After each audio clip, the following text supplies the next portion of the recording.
Olá, sejam muito bem-vindos a mais um Ligado na Universidade, o programa que traz tudo o que acontece no campus da USP de Bauru, onde funciona a FOB, a Faculdade de Odontologia de Bauru, e também o Centrinho, o Hospital de Reabilitação de Anomalias Crâniofaciais. No programa de hoje iremos falar sobre o projeto FOB USP Rondônia. Desde 2002, a Faculdade de Odontologia de Bauru da Universidade de São Paulo desenvolve o projeto FOB USP Rondônia. São mais de 30 expedições levando atendimento de odonto e fonoaudiologia a populações carentes de Rondônia, principalmente a comunidade de Monte Negro.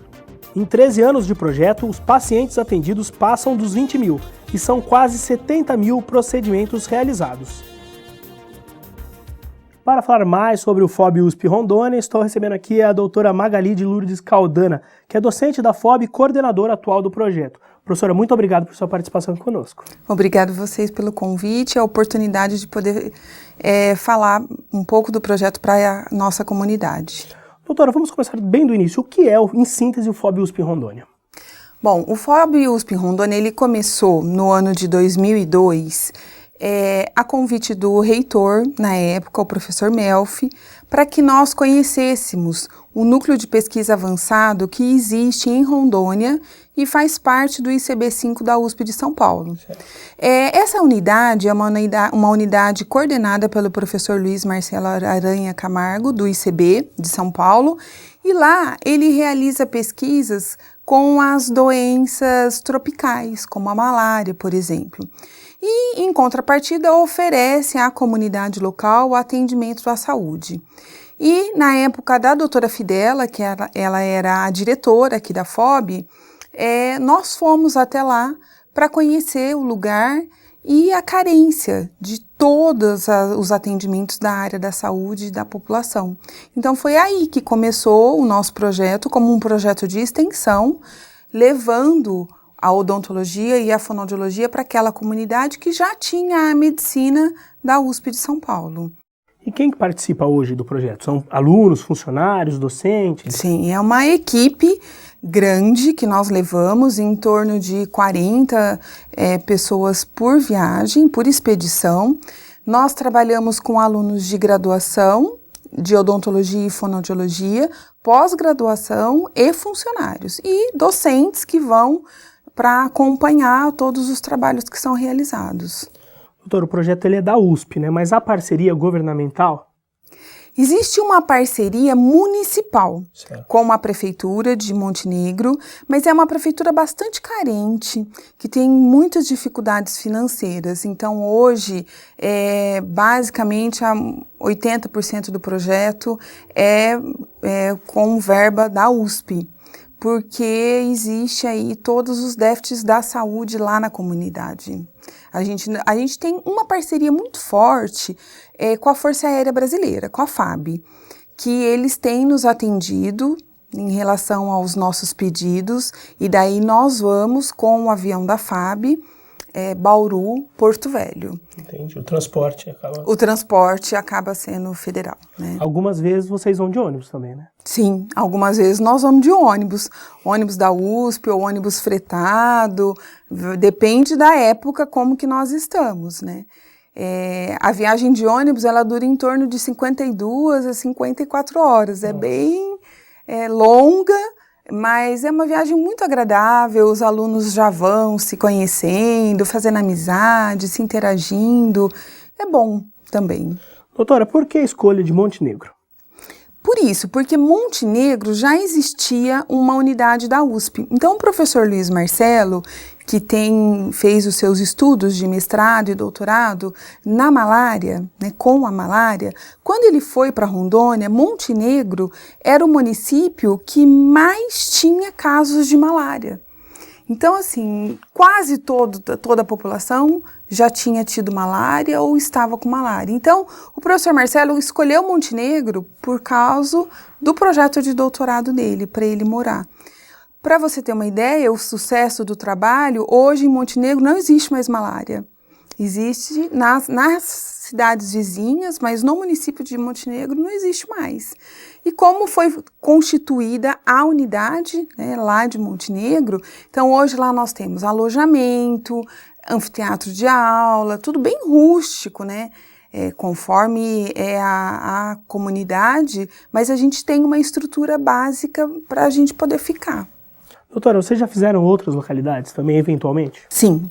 O nosso ponto fixo é Montenegro, certo. mas nós também trabalhamos com os ribeirinhos. Então, nós temos, esse ano é o 3º ano que nós estamos dando assistência para a comunidade de Calama. Calama fica no Rio Madeira, é um distrito de Porto Velho, e daí nosso roteiro é um pouco diferente. Nós pegamos o avião, o ônibus até Porto Velho. Em Porto Velho nós pegamos um barco e descemos o Rio Madeira durante 12 horas. Daí lá o barco fica parado e a nossa casa durante uma semana. E todas as comunidades vizinhas a Calama, né, eles vão até lá através do meio fluvial e nós fazemos o atendimento lá. Esse ano é o 3º ano seguido que nós estamos fazendo Calama. Então, são 2 viagens para Montenegro e uma viagem para Calama. Ok, doutora. Vamos fazer um breve intervalo ligado na universidade e volta já já.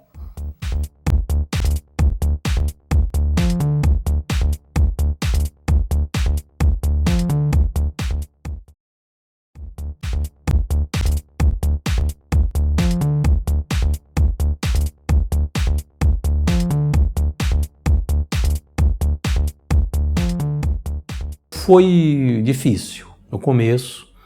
A cidade não tinha clínica odontológica e também não sabia a população o que era fonoaudiologia. Então, o primeiro ano foi difícil, nós não tínhamos recursos, né? Os recursos tinham que ser conseguidos e mesmo assim, quando voltamos, no final de maio, nós já fizemos o desenho da primeira expedição para julho. Eu conversei com a diretora e a diretora disponibilizou o recurso que ela pôde na época, porque o projeto nem existia ainda, né? E nós pudemos ir então em julho na primeira expedição.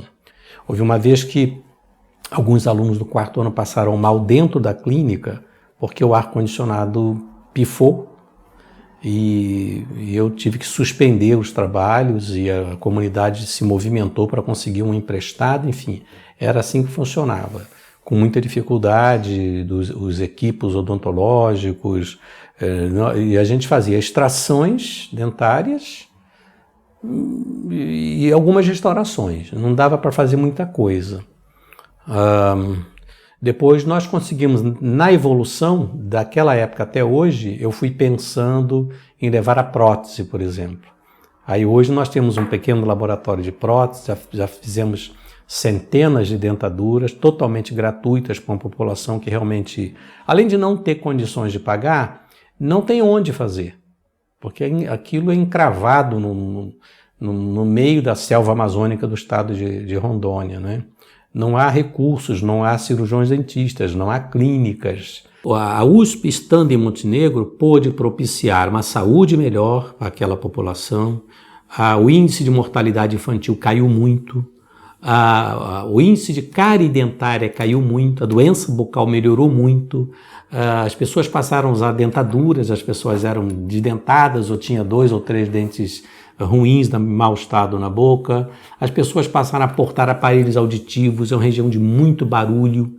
O rondoniense ele faz muito barulho na rua mesmo, passa aqueles carros de som e as lojas botam som alto, com música alta, fazendo propaganda, as igrejas falam muito alto, tem essa cultura lá. Então a USP, eles têm muito problema auditivo também, muita gente trabalha em serraria, havia 27 serrarias na cidade. Muito barulho para cortar madeira, então muito problema auditivo. A fonoaudiologia ajudou muito nisso também, tem ajudado, de maneira que eles vão compreendendo a importância da USP. Estamos de volta com o Ligado na Universidade, recebendo hoje aqui a doutora Magali Caldana, que é docente da FOB e coordenadora atual do projeto FOB USP em Rondônia. Doutora, dos serviços de odonto e fono, qual é a principal demanda daquela realidade lá? Bom, na odontologia, apesar dos 13 anos de trabalho que nós estamos realizando, ainda existe uma grande demanda de extrações. Por quê? Porque não existe o tratamento contínuo. Na cidade de Montenegro não existe dentista contratado pelo município, né, público. Muitas vezes eles recebem atendimento só quando vocês estão lá. Sim, as 2 vezes por ano. Eles ficam esperando a gente chegar. Então, a gente ainda tem uma grande demanda de extrações. Mas nós já estamos atuando com as próteses, né, para os pacientes que tiveram essas extrações. E nas últimas 5 expedições, nós começamos a trabalhar com endo, que é tentar salvar os dentes, né, ao invés de só fazer extração. Aqueles que não tem nada que pode ser feito, daí é feita a extração. Desculpa te interromper, mas existe também um trabalho de educação com esse pessoal também, doutora? Sim, existe. A gente faz um trabalho de educação em saúde bem sério, com todos os pacientes que visitam a nossa clínica, com sala de espera, nas escolas, com os professores. Isso é muito importante para a gente tentar mudar alguns hábitos que a população tem. Nós também conseguimos da Colgate, na maioria das expedições, escovas e kits, né? O kit do Dr. Dentuço, por exemplo, para as crianças. Então, nós levamos escovas, levamos a pasta dental, porque muitas vezes eles não têm, né? Então, o trabalho de educação é bem forte. A gente trabalha muito com as mães, né, orientando muito as mães que a responsabilidade da saúde bucal dos filhos é delas, que elas precisam cuidar dos dentes das crianças. Então, a gente investe muito no trabalho de educação. E a demanda de fono? Fonoaudiologia, a gente tem uma demanda muito grande na área de audiologia. E nós temos feito a adaptação de aparelhos auditivos. Então, hoje nós temos toda a infraestrutura para o diagnóstico, né, da perda auditiva, e depois nós conseguimos fazer a adaptação com aparelhos doados de empresas auditivas, daqui do estado de São Paulo, de outros estados, e vamos fazendo a manutenção em todas as viagens que nós vamos. Nós também temos uma grande demanda do trabalho na fonoaudiologia com as escolas, né, com as crianças que têm dificuldade de alfabetização, com as crianças que têm dificuldade de fala, e também com os professores em relação ao uso da voz. Então, existe aí um trabalho bastante forte na área escolar. Doutora, fora a educação e esse trabalho assistencial que vocês fazem, existe alguma coisa de capacitação dos profissionais lá dessas áreas? Como que funciona? Olha, nós já realizamos vários cursos de capacitação para professores. Hoje existe, a maioria dos professores hoje já fizeram o curso de pedagogia. Há 10 anos, né, há 13 anos isso não acontecia. Então, no início, nós trabalhamos muito com os professores, com os agentes comunitários de saúde, inclusive com cursos à distância, por videoconferência. Nós aqui e eles lá. Então, todos os meses, nós nos conectávamos e trabalhávamos com a educação à distância. Isso nós fizemos com agentes comunitários de saúde e com professores. Nós já realizamos também um curso de aperfeiçoamento para todos os profissionais da área da saúde, que foi um curso de extensão oferecido pela Universidade de São Paulo, cadastrado na Pró-Reitoria de Cultura e Extensão, e nós tivemos 25 alunos que formamos com um curso de mais de 200 horas. Esse curso tinha módulos presenciais, que era quando nós íamos até lá, e módulos à distância através de videoconferência e arquivos para estudo, através da internet. Entendi. Doutora, nesses 13 anos de projeto, existe alguma história aí que marcou a equipe, que vocês lembram sempre, que se lembram do projeto, lembram dessa história? Existe sim. A gente tem muitas histórias interessantes, né? Mas em uma das viagens, né, uma professora nos procurou e disse que estava assim, muito ansiosa esperando que nós chegássemos, porque ela tinha uma criança que estava com um problema muito difícil de aprendizagem, que a criança não queria mais ficar sentada na cadeira, assistir a aula, não prestava mais atenção. E ela nos trouxe a criança para a gente avaliar. E quando nós observamos, numa inspeção muito rápida, né, da orelha da criança, ela estava, né, com uma inflamação muito séria. E daí a própria criança nos contou que eles faziam um tratamento orientado por um pajé. onde eles colocavam um tubo de cera, colocava fogo nesse tubo de cera, que ia até o final do conduto da criança, da orelha da criança, abafava, e eles acreditavam que ao tirar a fumaça, saía junto o problema da audição da criança. Mas o que acontecia na verdade? Eles estavam queimando, né, toda a orelha da criança. Então, esse é um caso que a gente sempre retoma, porque foi muito simples o tratamento, né, e nós encaminhamos para o Dr. Marcelo, que é médico, que cuidou, e a interpretação é que o aluno estava com um problema de aprendizagem, sendo que o problema não era, né? Então, como que é esse choque de cultura mesmo? Porque culturas muito diferentes que se encontram. Muito diferentes. Né? Muitas vezes a gente não tem muito o que questionar, né? Porque crença, mito, cultura, né, não se muda da noite para o dia. Daí nós investimos no trabalho de educação, que é mostrando a toda viagem que nós vamos, a cada expedição, né, que a saúde é muito ampla e que se você não tem um acesso ao médico, muitas vezes o chá ou um tratamento alternativo pode até resolver naquele momento, mas não é o ideal. Então a gente busca sempre estar informando aquela população, né. Agora, para os nossos alunos, é uma experiência inexplicável, né? Porque é uma experiência que eles acabam tendo só no contato mesmo com a população.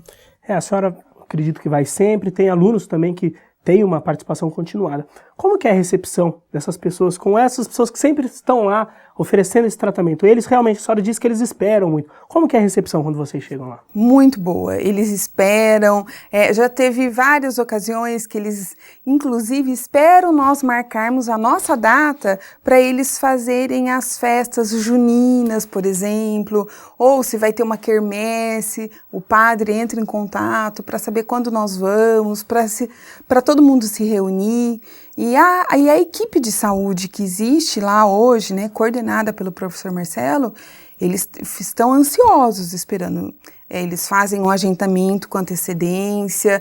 Então, quando a gente chega na comunidade, nós já sabemos quantas próteses, já existe aí um agendamento prévio, então eles estão bastante ansiosos. Ok, doutora, vamos fazer mais um breve intervalo. O Ligado na Universidade volta já já. Fique aí rapidinho.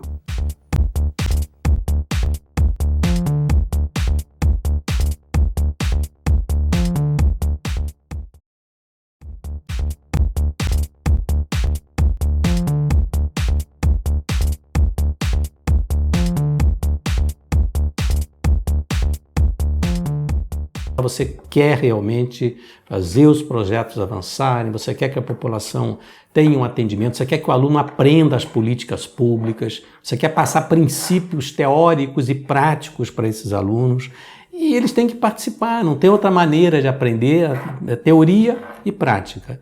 E aí realmente a fonoaudiologia e a odontologia se casaram, literalmente casaram, a fonoaudiologia com a odontologia, e o projeto deu certo, avançou muito, e hoje a gente tem uma certa tranquilidade em administrar um projeto já bem carimbado, com objetivos muito bem definidos em graduação, pós-graduação. Então você acabou tendo que, dentro de um projeto de extensão, nós estamos mostrando isso, que dentro de um projeto, que é um projeto de extensão, nós temos disciplinas de graduação, disciplinas de pós-graduação, nós temos a pesquisa e o projeto de extensão. Então, o projeto de extensão abraça a graduação, a pós-graduação e a pesquisa. Estamos de volta com o Ligado na Universidade, recebendo hoje aqui a doutora Magali Caldana, que é docente da FOB, coordenadora atual do FOB USP em Rondônia. Doutora, a senhora falou um pouquinho no outro bloco sobre o contato desses alunos com essas pessoas atendidas, essa cultura tão diferente. Qual que é o principal ganho para esses alunos, doutora? Olha, existe um ganho tanto na formação técnica, teórica deles, porque eles vão atender num ritmo diferente que é aqui na FOB. Sim. Então, por exemplo, eles atendem em torno de 25, 30 pacientes por período, né? A equipe de odonto, a equipe de fono. Então, o ritmo é muito diferente, então eu acho que eles adquirem uma técnica, né, que é muito importante, mas principalmente uma formação mais humanizada, né? Então, uma formação onde você vê em cada paciente, né, a dificuldade que eles têm muitas vezes para chegar até nós. Então nós temos pacientes às vezes que saiu às 3 horas da manhã, porque é da zona rural, vem no caminhão para chegar, para ter o atendimento, às vezes na chuva, né, janeiro é uma época de muita chuva, então é uma época difícil para eles chegarem até onde nós estamos na cidade. Então eu vejo o aluno muito amadurecido quando termina o contato dele, né, com todo esse trabalho, porque ele passa a olhar algo mais, né? Ele não olha mais ou a boca ou a audição, mas sim o ser humano como um todo, as dificuldades que eles têm a todos os dias, né? Então eu acho que isso, nós crescemos muito em cada viagem também. É muito importante para nós, professores. Doutora, uma opinião pessoal. Eu sempre percebo nesses projetos que viajam, fazem esses trabalhos itinerantes, várias localidades. Eles vão uma vez em um lugar, uma vez no outro. O trabalho de vocês tem esse diferencial, essa continuidade. Isso Sim. É muito importante? É muito importante. Nós temos, inclusive, na própria USP, um projeto mais velho do que o nosso, muito respeitado, que é a Bandeira Científica da USP de São Paulo. O Bandeira, ele é um projeto com uma característica diferente da nossa. Então, ele tem essa rotatividade de cidades, né? E tem os seus méritos. Nós estamos há 13 anos trabalhando com a mesma comunidade, né, e aos arredores, até para fortalecer a unidade que existe lá, na unidade de saúde, né? São projetos distintos. Hoje, por exemplo, eu consigo colher alguns frutos que nós plantamos lá no passado. Então, por exemplo, nós estamos construindo uma clínica de odontologia e fonoaudiologia, né, em parceria com o ICB. No começo, a gente tinha cadeiras para atender, os alunos atendiam em escolas, em banco de igreja, né? Então, hoje, a gente trabalhando junto com os gestores de saúde, né, do município, a gente mostra a importância da construção de uma área de saúde, da contratação de um dentista, e que isso deve ser prioridade, deve estar acima de tudo, né? Então, são projetos diferentes, mas ambos com os seus méritos. Agora, deixando a modéstia de lado, o projeto já ganhou prêmios, né? Já. Nós ganhamos já vários prêmios em congressos, né, nacionais e internacionais, que nós sempre estamos apresentando os resultados, inclusive resultados de pesquisas que são realizados por alunos de graduação e pós-graduação. Ganhamos o prêmio da Editora Abril, o Prêmio Saúde, 2 anos. Então, a gente tem ganhado alguns prêmios que vêm aí realmente mostrar que nós estamos no caminho certo. Em 2012, vocês lançaram um livro, né? Acho que 10 anos do projeto. O que contém nessa obra, doutora? Esse livro, nós apresentamos os principais resultados, né, de trabalhos de pesquisa que nós realizamos nesses primeiros 10 anos. É um livro bastante interessante para o público, não só da universidade, né, mas o público da área da saúde como um todo. Um livro bastante ilustrativo, com muitas fotos, né, para que o leitor conheça um pouco da nossa experiência e o quanto é difícil, às vezes, colher frutos ou realizar trabalhos em situações muito inóspitas, né, que não tem nada de infraestrutura. Então, nós estamos apresentando o histórico do projeto e as nossas principais colheitas, digamos assim.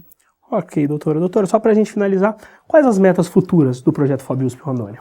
Bom, nós temos algumas ambições e a primeira, né, é a construção da nossa infraestrutura própria. Então, de nós termos a nossa clínica odontológica e fonoaudiológica, né, em parceria com o ICB e com a Prefeitura Municipal. Isso está muito longe, professora, de virar realidade? Eu creio que não. Nós estamos numa fase já de mudança. Então, até o ano passado, nós estávamos trabalhando numa área que não era da USP. Agora, esse ano, nós já estamos mudando, levando os nossos materiais para esse prédio, né? Aí, o próximo passo são as reformas e as adequações que são necessárias. Entendi. Doutora, queria agradecer mais uma vez por sua participação conosco. Muito obrigado vocês pela oportunidade. Parabéns pelo trabalho também. Obrigada. O Ligado na Universidade de hoje fica por aqui. Esperamos que tenham gostado e até a próxima edição.